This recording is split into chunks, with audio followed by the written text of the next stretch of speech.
Okay. Hey guys, I had to do a video over here on YouTube because TikTok keeps on fucking up.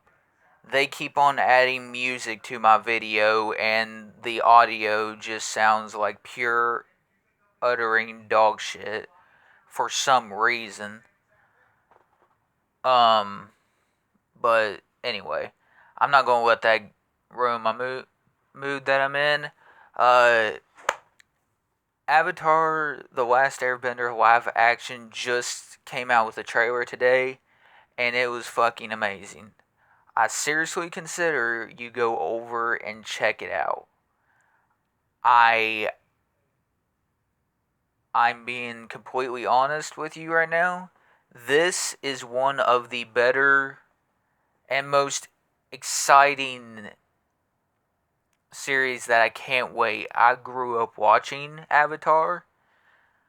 Um it was put out 20 years ago. Uh, but go check it out because it's well worth it. And uh, yeah, it's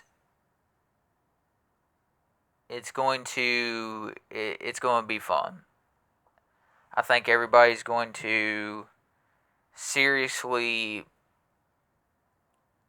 like this. If they continue going down this path, it's going to be amazing. If they continue this direction with Avatar, then this is going to be probably the best live action for a kids' TV show.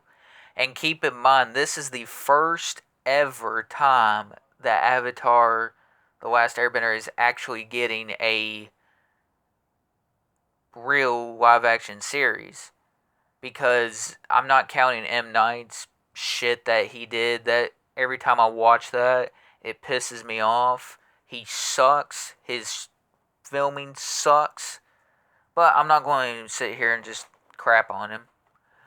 Uh, yeah, but I think another thing that I would have loved to have known is that even though I grew up watching Avatar, I wonder why Sokka never really was given that I think you should have that happy moment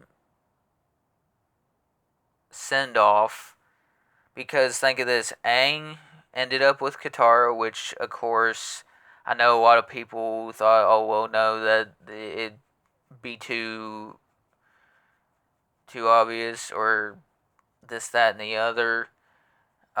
They got their happy ending. Zuko and Mai got their happy ending. Where's Sokka's happy ending?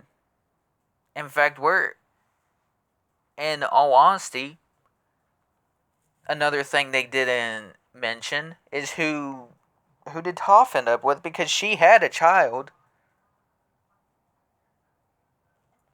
Literally Lin Beifong in the Legend of Korra, which I will be doing that once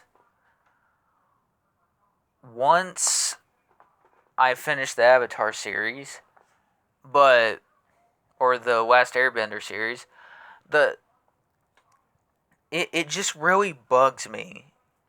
I know that Sokka was already that kind of, kind of down in the dumps type of character, but he just never really got that happy ending with anybody besides saving the world. I mean, I know that it is a happy ending, but you know, Aang being with Katara, Zuko being with Mai, and you had two different characters that he actually could be with, which was Zuki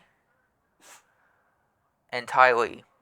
So why did they not take advantage of that? Like, the the one that actually made more sense was um him being with Suki, because they had a lot more in common than what Ty Lee and um Sokka did. It it just mind boggles me that a beloved character like Sokka had to eventually raise some eyebrows, like, why did he not get that happy ending that he so rightfully deserved? Maybe he got it in the comics. Maybe, I don't know.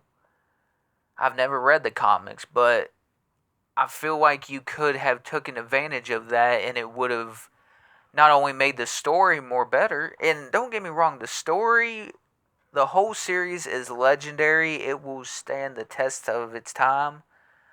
It still is today. 20 some years later, 20 years later, it still holds up. People are still reacting to it and even getting into watching it. Same thing with Naruto. 20 years later, it still holds the test of time. What else? Dragon Ball Z, it was originally an 80s show. And a lot of people, well, a lot of the younger generation, and what I'm talking about 8, 7 years old, that are just now watching Dragon Ball, really don't know what the beginning of the series is, as opposed to the adult Goku.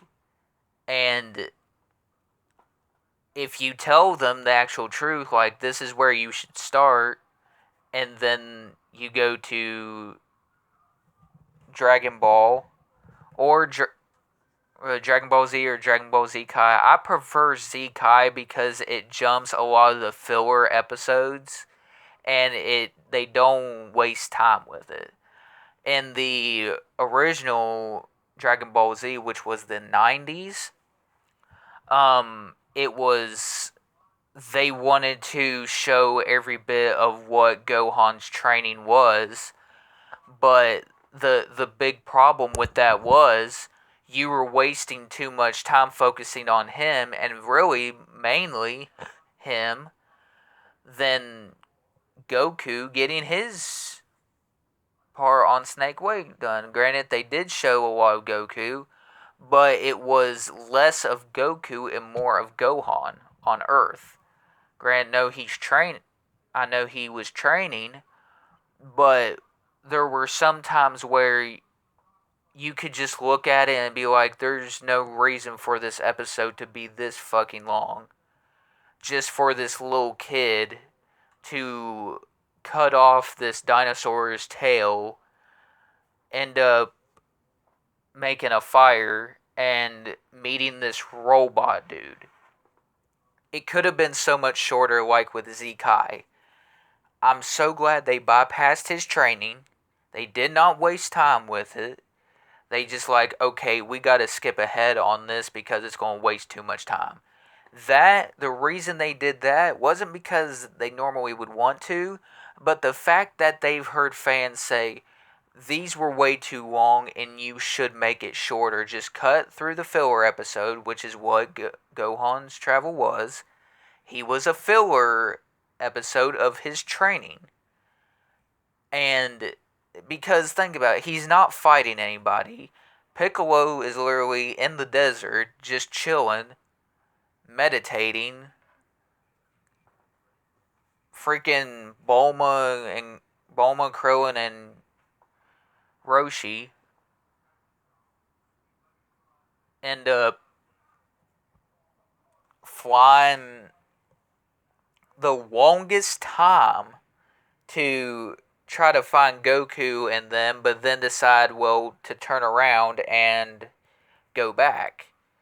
It kind of points out to, hey, you could have done way better at points. It wasn't no need to adjust the characters of any way in their scenes. It's just skip the filler shit, because that's what Bulma and them traveling to Goku and them was. They were filler at that point. But once, you see them get involved in the action and stuff, and the later in the series of Zekai, it wasn't filler. It was actually fun to watch that. And don't get me wrong, all of it's good, but you got to be able to make a choice, whether skip ahead or stay where you're at. Because I know a lot of people have said, oh, well, Z is better. In reality, no, it's not. You can say that it is, it's fine, that's your own personal opinion. But when you watch a character development, you want to see the development of the show. How are they going to go about it? Like in Super, the Goku versus Krillin in training, pretty much. Krillin outsmarted Goku just like that, and he even gave him his props, and thank God they gave Krillin a boost in Super, gave him a push, and didn't make him this side character that people can step on every time they look. It even in the 80s version, when they were kids, it could have been a little bit better for their training. I know Goku is a Saiyan. That's the reason why they made him more steps ahead of him. That's the only reason Goku is ahead of Krillin, because he's not a normal human. Krillin is human. Roshi is human. Everybody else other than Goku, Vegeta, Piccolo, and Gohan are human. And the other characters that, talking to animals and stuff, which is, it's funny, it's comedy, it's a comedy show. I think when it comes down to it, especially when people call Goku a terrible father, let me tell you something, that's some selfish shit. Because if some of these bozos actually pay attention to the actual show instead of it just being about the fighting, and look at the family resemblance or the family scenes, then you would know that Goku is a good dad. Vegeta's not the best dad in the world. Hell, he sits there and freaking beats his son. Literally. He beats his son to death, and just to keep him from crying, he said he'll take him to the freaking park, which didn't happen until fucking Super. That was after the Boo saga.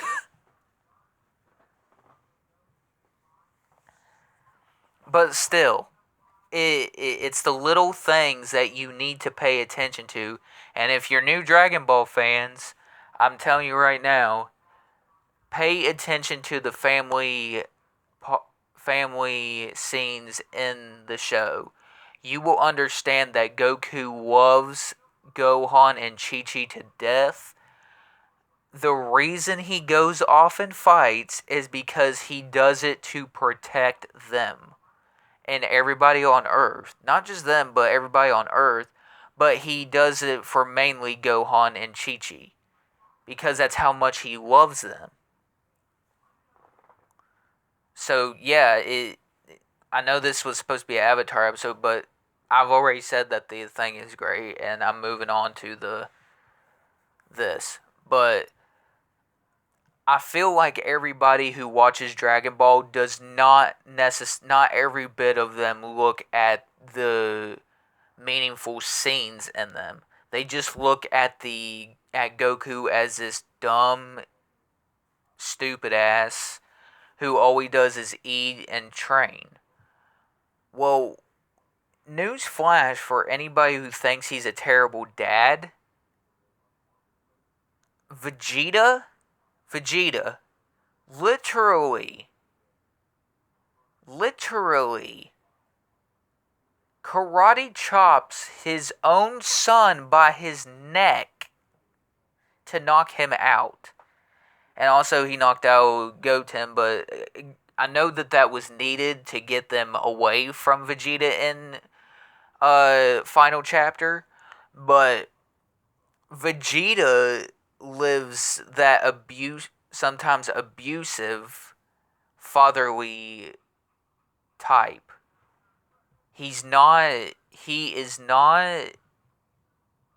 a necessarily terrible dad, and I'm not saying he is, but when people sit there and call Goku a horrible father, number one, in the beginning, he told Gohan to run, and he was honoring Chi-Chi's word that he didn't want Gohan to fight. He was actually honoring that. He took his life or he didn't take his life, but he sacrificed his own life so his son could live his life and be with his mother. He did that for Gohan in the beginning. He was going to sacrifice his own self in the Frieza saga. He even, out of all the ordinary, he gives his son credit. He gives his son credit where it's due. And he doesn't tell him to quit whining. But later, at the end of the Dragon Ball series, he has to train Gohan, but he doesn't want to hurt Gohan like that. And he wants to go easy on him because he doesn't think he can handle Super Saiyan or Goku in Super Saiyan form, which in all reality Gohan did. But then Gohan tells him to go full out. What does that tell you? Like, Gohan, a lot of people gotta think of this. Gohan he wanted Goku to not hold back. He wanted him to go full power and beat him. Wanted him to fight him to get him stronger. And Piccolo can't even have kids because he's a Namekian. He can't have kids. You know, he lives on water. That's it. He don't have to eat. You know, Gohan's basically got two dads. And I know that Piccolo is kind of the more Gohan, I'll do anything to protect you type, and so is Goku. But let's not pretend like it started out all good for them in the beginning. You know, at one point, Goku and Piccolo were enemies. Piccolo Jr. is the reincarnation of Demon King Piccolo. And he is also the two halves of the same being of Kami. Once those two separated, it took out that evil in Kami, and thus Piccolo Jr. was, of course, born. He did have evil in his heart, but I think after, you look at him taking out Goku, that's all he wanted was to get a win over Goku, even though it wasn't what he expected. He chose to train his arch enemy's son to protect Earth. And Kami could even see the difference in the change of Piccolo's heart. He's still got that evil in him, but there's something different about him. He's not the one to ever help anybody. At that point was what he was known for, just himself. But the fact that he chose to train Gohan and say, if I don't train him, there won't be a Earth left to save. That's the point when Piccolo started to change, and also gives insight that he was mainly probably knew that he was going to die in a year's time span, which, of course, he did in general. Again, for those out there, I'm not going to spoil how he dies. You'll have to see that for yourself. I've already kind of spoiled a little bit much, but if you haven't seen the show, I'm really not spoiling anything. So, yeah. The the absolute good times of Dragon Ball is so overlooked. It generally makes me mad. Like, for instance, Goku sacrificed himself to save Gohan when they faced Raditz. He died for his son so he could live a good life, and of course, Piccolo ended up taking him and training him. 2. On planet Namek, he told Gohan to leave, and he did.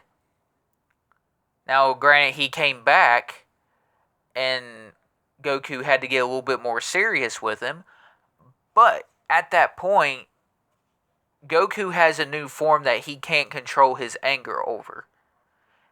And literally all Super Saiyan is just the form of a great ape into this Saiyan power, this gold glow, this yellow glow around him. But it means so much more when you look at the family aspects of it, not just the fighting. Not every single time there's fighting in Dragon Ball Z. There's some parts where it's just normal, where they're just having a good time. But people don't look at that. If Goku is a horrible father for wanting to save the for him wanting to save the world and protect his family in the process, and keep in mind, don't sit there for all the Mr. Smart Pantses in the Dragon Ball community who think they know Goku's character, which they don't. They sit here and say that he's a horrible father, but yet he died for his son pretty much 3 different times. Well, 2 times, because he didn't really die in the Planet Namek fight. He got out. But if you fast forward all the way to Super episode, I believe episode 20, I believe, in season 1, he ends up getting so pissed off at Goku Black, which is Zamasu. Goku Black is literally the green dude, which I don't know why they named it that. It's weird. But I'm just going to say Goku Black. Goku Black ends up saying he went in the past and killed Chi-Chi and Chi-Chi and Goten. That lit a fire under his damn ass, and he literally had the look that he was going to kill Goku Black.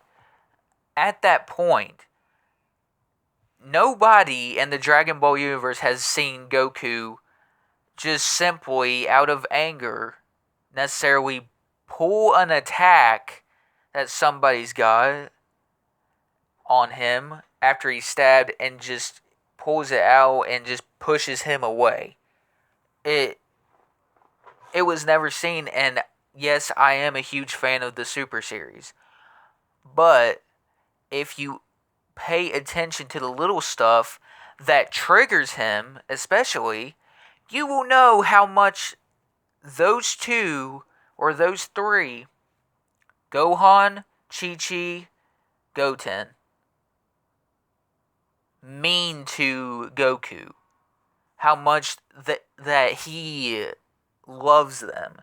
He literally would kill anybody over them.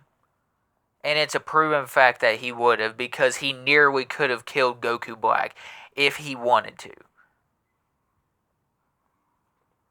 That is an absolute just mind boggle to think a beloved character that doesn't want to hurt anybody, like Goku,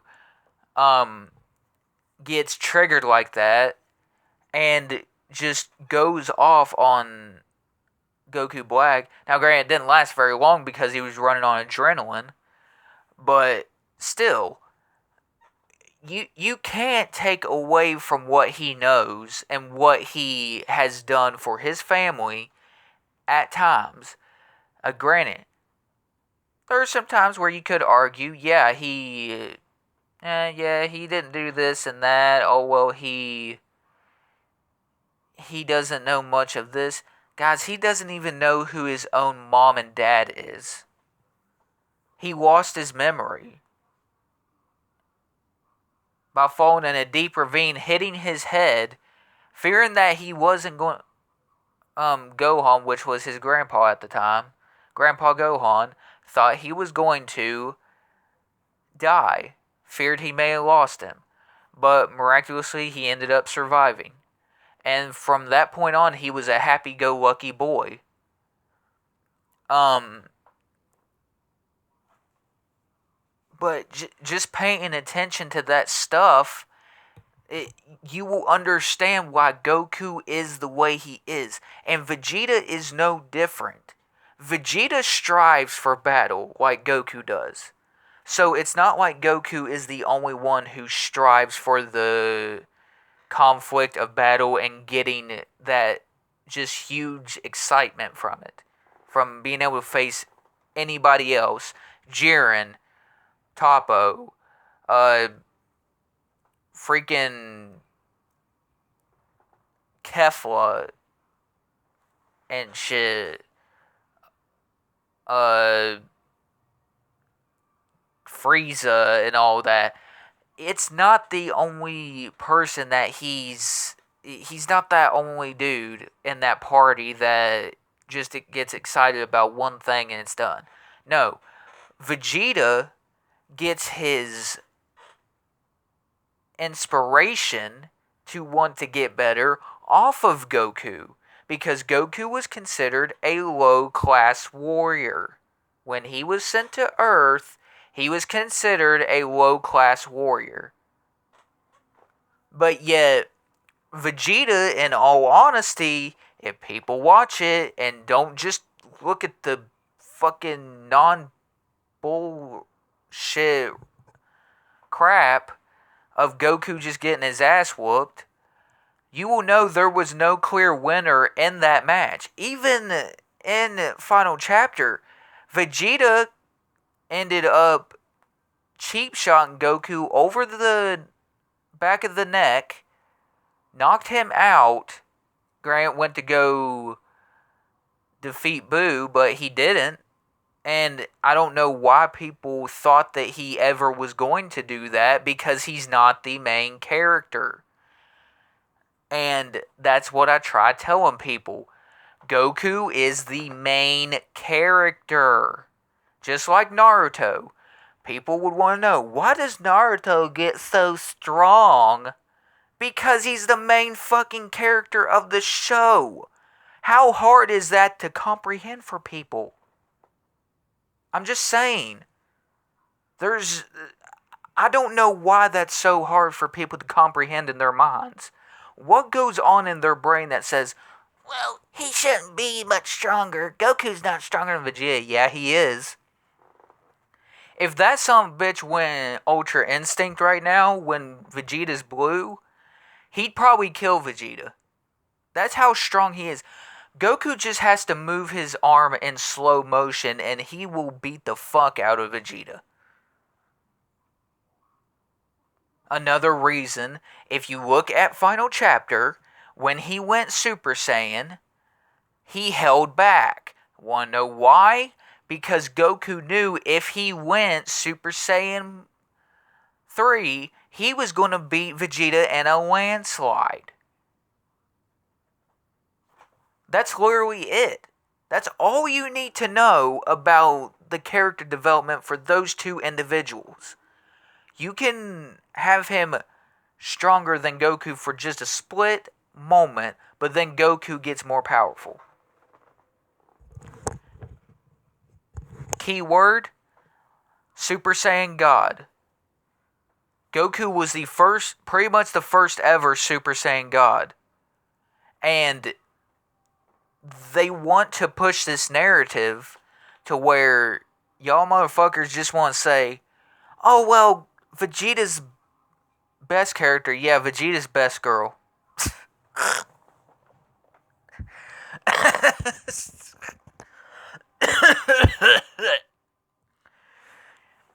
In their mind, they're like, yes, Vegeta is best girl. But in reality of the whole situation, you like your own character, you like different characters. I get it. It's that's the point of the whole show, but when people start pointing shit out like they know what's going to happen or they know the outcome, in reality they said that Grade 8 Vegeta beat Goku. No, he didn't. The battle was never over. Granted, he had to go to so low as break Goku's legs. Like, what the fuck is that shit? You have to break this man's leg in grade 8 form just to win? And keep in mind, when they transform, they get power 10 times their normal limits. So it's not like Goku had a chance to just fire a regular ki blast. He had to fire the Kamehameha. Or not the Kamehameha, but the Spirit Bomb. Which they, of course, didn't let him do. Goku, Krillin, Yamcha, Bulma, Roshi, Launch, they're all main characters of the original series. Vegeta is not. He is not one of the main characters from the original series. He was brung in later in Z. He's not an OG character from the 80s. He's literally was created in the 90s, and I believe the original series was 95. Or the first Z, Dragon Ball Z, was in the 90s. You had Dragon Ball in the 80s, 90s Dragon Ball Z, and then later on in 2008, 2009, it was Z Kai, and then Super. Again, he didn't show up until years later when they made the series for the adult versions of them. And at that point, you can actually call Vegeta non-canon at that point. But with the character development they did, they made him canon. It's like me picking up these plastic forks and saying one can't exist without the other. Yeah, it can.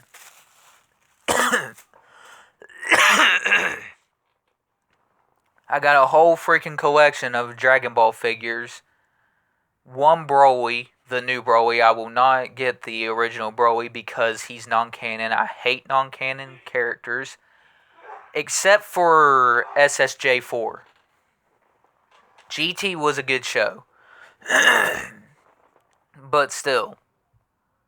Look at the difference between that. Look at the difference between Goku and Vegeta. Goku is the original OG characters. One of the original OG characters from the actual beginning. And yet everybody wants to talk about Vegeta and how great he's been for so many years on development. Why can't he be better than Goku? Why can't he be better than him? He's a low-class warrior. Why is he stronger than Vegeta? Goku was only one time, unless you count like the split couple minutes that Vegeta had stronger than Goku in Super when facing Beerus. 2 times? I mean, that's really the honest truth. SSJ3, Goku could have mopped the floor with Vegeta. That's the sad reality of it. Because think about it. If you don't believe that, then why not look at when he was facing Boo? Boo was strong as a motherfucker. And look at what Goku did. He literally was playing paddleball with this motherfucker. And then threw him in a building like it was nothing. Granted, people are going to say, there were people in that building. Why did he do it? Because that was Kakarot. That wasn't Goku, that was Kakarot. But another reason as to why Vegeta will never be stronger than Goku ever is because they come from separate realities. Goku was that low-class Saiyan where everybody put down. Just like his dad, Bardock. Vegeta was royalty even before he was conceived. Okay, people were already going to bow to this motherfucker. Goku didn't have that pleasure. Goku actually had to fight to earn people's respect. So, what does Goku not do that Vegeta does? Okay, Goku doesn't talk in the freaking third person about himself. Goku doesn't talk about how much he wants to just go back to murdering people, wishing that he was back to his old ways. Goku doesn't sit there and tell his own wife to flat out shut up because she has her own personal opinions on how ignorant he is. Now, granted, Vegeta's always been ignorant. But it just goes to show, like in Super, I knew immediately what was going to happen when they gave Vegeta that spot when he had Frieza down on his knees. And made it look like he was going to defeat him. No, he wasn't. That was just a plot twist for Goku to come in, granted, or not granted, but truth fact right here, he was sitting there holding the Ki Blast because he's being cocky towards Frieza because he's been waiting to kick Frieza's ass for years. And he couldn't stand that Goku was the one to defeat him. Now, the thing is about Goku that people don't understand. Well, unlike Goku, well, look at Trunks. Well, look at what Trunks did. He freaking killed Frieza. Yeah, Frieza was a half robot. And he cut him up. Goku in itself, even in the most horrible tyrants like Frieza, he found a way to try to give them that chance to go on and do their thing. And he gave him that option, but Frieza fired it back at him. And, of course, the plot twists in, and Goku takes care of Frieza. He didn't kill him. He was barely alive. But what more do you want?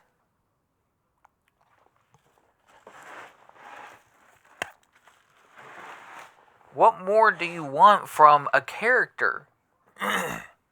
Okay, oh, well, he didn't kill him. Well, where in what reality has Goku ever said, yeah, I want to kill this dude? He wants to defeat them, send them on their way. He even gave Cell the chance. He didn't take it, of course. But until final chapter, look at what Kid Buu did. He was going to destroy the Earth. He destroyed the Earth the first fucking episode he showed up in. Look at this. Frieza did it, but he did it like a little bitch. He freaking just blew it up out of losing because he's a bitch. Cell didn't do it. The androids didn't do it. Kid Buu, motherfucker just shows up. He doesn't say a damn word. He blows up the planet. And Vegeta, running his damn mouth, ends up saying, "Hey Buu, try doing that again." Literally, Vegeta is the one to blame for the destruction of Earth. Because he taunted this man and was freaking challenging him to blow up the Earth. And what does Buu do? Holds up his hand, makes a giant fucking energy ball. Vegeta and them got out in time, but thanks to Vegeta being the loudmouth dickwad that he is, look at all the people who got killed at that point. It would have been Bulma, Trunks, Chi-Chi, Goten, Krillin, everybody. Because he decides to run his damn dick licker to this character that doesn't even say a word. That's literally what he sounds like. And what does this motherfucker do in the other world? This dude, this freaking demon, Kid Buu, ends up going to heaven. And just kicking everybody's ass once again. Could you imagine that? Your outcome of what of your reason for your death just comes back and shows up in literal heaven and starts beating the brakes off of you again. He starts kicking your ass.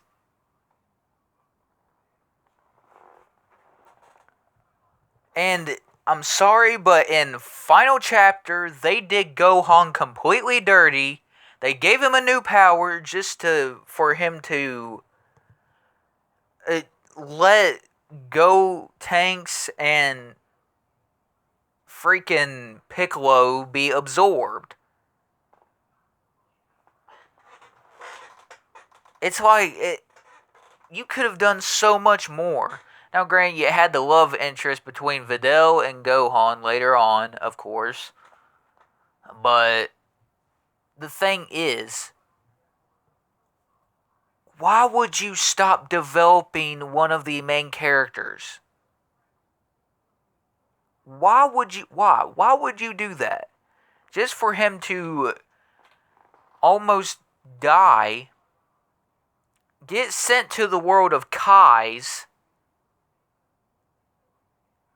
and this old man version of Supreme Kai, Elder Kai, ends up popping out doing a stupid ass dance just for him to say,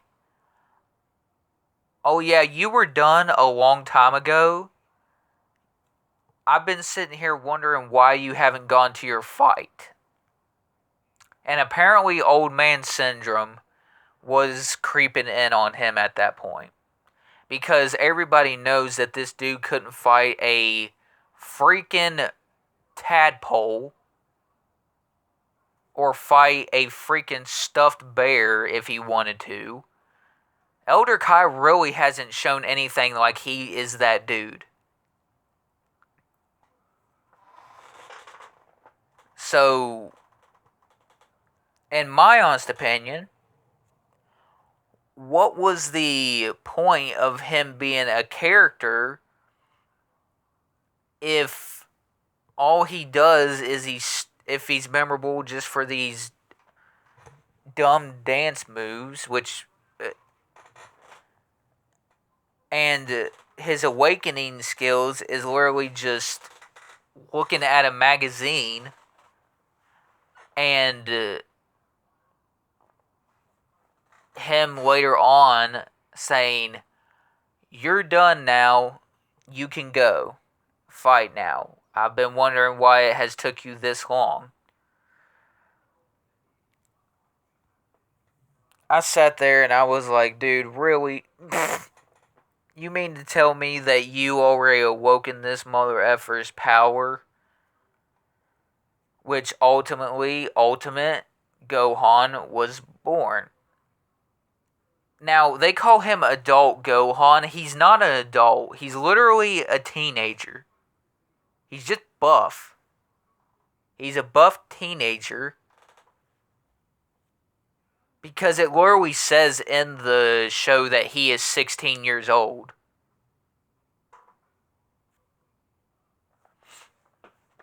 So I don't know why they named him Adult Gohan for, when he is literally a 16-year-old dude.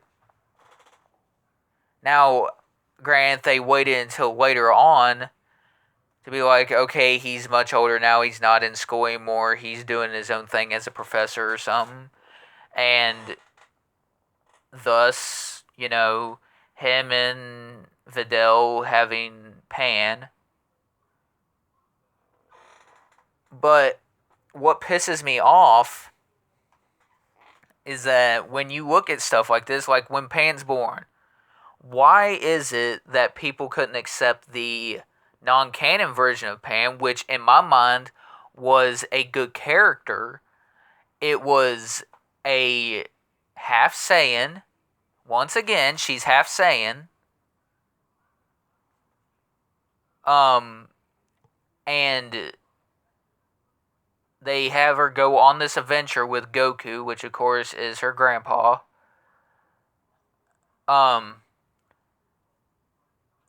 Just to be crapped on saying it's fan made. Well, guess what? That fan made show was made by the actual people who done it. They had guys in there. They've had the original dudes, but what I'm trying to point out is those type of powers make sense. Because now that you had that in the 90s, and now you look at Final Chapter, they added Super Saiyan 3 in there on purpose so Super Saiyan 4 in GT could be canon. I just literally explained a whole freaking character development. A whole character development. And whether it makes sense to anybody or not, dude, it's literally... I literally just explained the whole thing. And I know Vegeta getting Super Saiyan 4 was out of the blue because he didn't get Super Saiyan 3. He skipped that shit, pretty much. But granted, people would have complained even when he got Super Saiyan 3. So what would be the difference? They knew that this is what would happen. I personally love the series. Hell, I might even watch it tonight. I'll watch the Japanese version. But I'm still going to watch the show. I might even watch the Japanese version of Dragon Ball tonight. These poor people that put their hard-earned work in get crapped on because Goku was a non-canon character in GT. Actually, he wasn't. Because guess what? Go back to Final Chapter at the end of the series where he was going to train Oob. He had the same uniform on that he took off with Ubin. He had that same exact uniform. Why did he train him? Because he wished for him to come back as a good guy. So really, Kid Buu died, but it was just a reincarnation version of him. Oob doesn't get enough credit. He's so underrated as a Dragon Ball character, it pisses me off at times. But anyway, the facts are all there. Um, Whether you like it or not, you want to go against it, that's fine. But Goku is not a terrible dad. He's not a terrible person. He is by far one of the most, in reality, one of the most hated characters by Dragon Ball fans. Because they try to find every which way to crap on this man.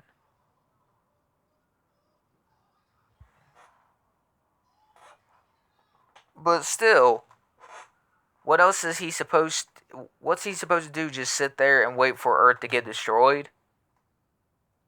Because you know damn well Vegeta wasn't about to go fight that shit. He won't go anywhere unless Goku goes.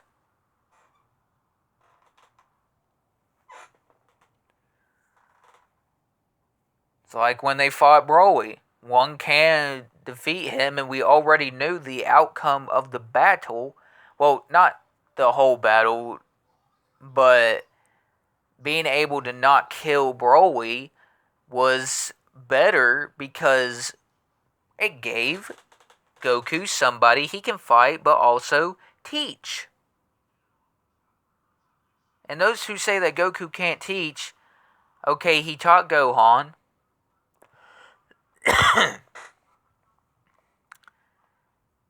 He then is going to, whenever they come out with their next movie or Super Series, he trains Bro. Hopefully he trains Broly because I would love to see that. What more could you want from this character? He does everything, man. And all he gets is shit on.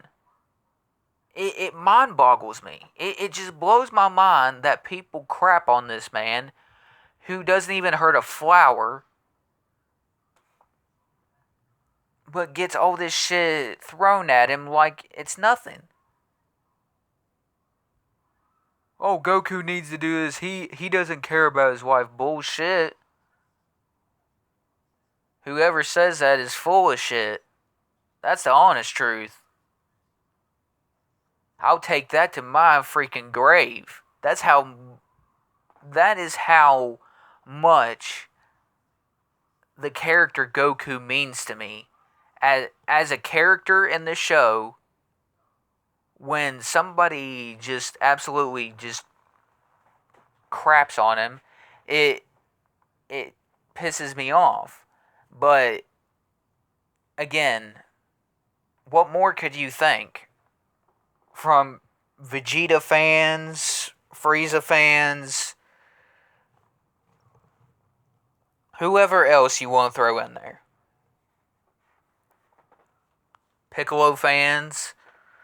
Oh, well, he had to look after his son when Goku died. Yeah.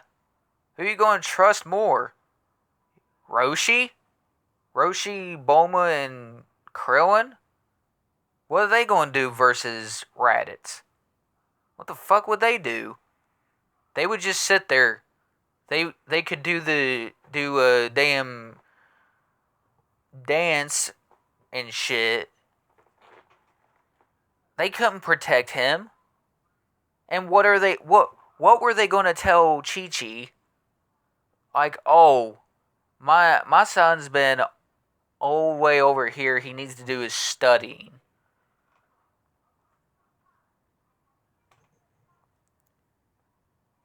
Chi-Chi cared a lot about Gohan's future. And she knew that he would be looked at in a different way because of his powers. So, thus forward, they wanted Gohan to mask his identity and become Great Saiyaman. Because he is the defender of justice. He is the fighting oath of everybody in the universe. He vanquishes evil because evil knows no bounds, and justice will take nothing except your best to bring peace. That was his. That was such a good fit for Gohan, even though it was kind of corny at the time. But they gave him that Ginyu Force vibe. And guess what? You know where they got that from? Willing to bet right freaking now that they got that character development from the Ginyu Force.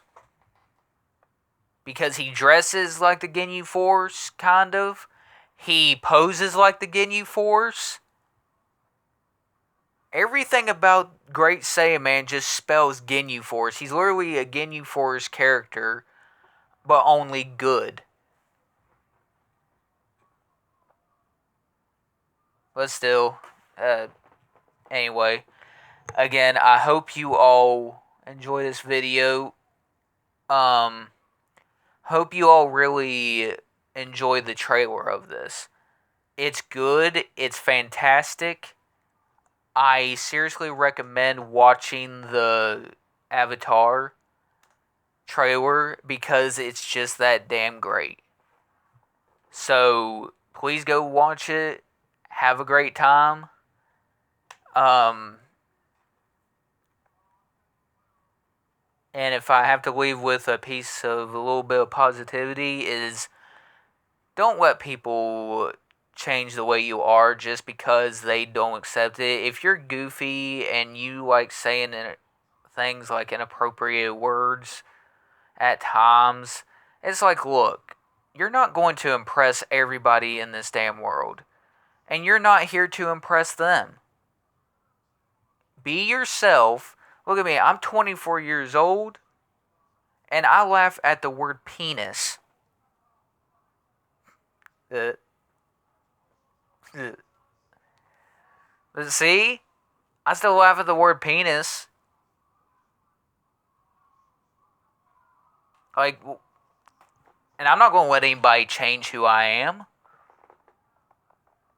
I'm not going to let anybody say, oh, well, you're inappropriate and you say all these nasty things and you get a laugh out of it. It's like, yeah, motherfucker, I get a laugh out of it because I have a personality. I'm open-minded to that stuff. I literally am open-minded to that kind of stuff. Of be laughing at the stupidest jokes, even if they're not funny to some people. Well, that's you. But people who try to change you, don't let them change you. If you like laughing at something, laugh at it. If you want to laugh at somebody doing a funky little dance and you need a laugh, do it.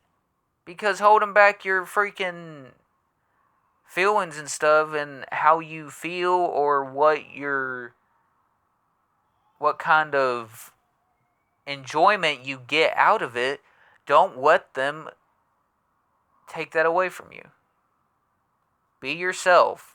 Don't let that person say, I need you to stop being this. Because if anybody ever tries to tell me I need to be different, I'll simply say, no thank you. I love my personality. I love laughing at these jokes. You don't like it? Go on about your business. Go somewhere else. If you're in line somewhere, somebody doesn't like that you're talking the way you are, well, go to a different line. But anyway, hope you all enjoy. This is the end of this video. This is almost an hour-long video. But like, comment, subscribe. And let's get this video to 60 likes.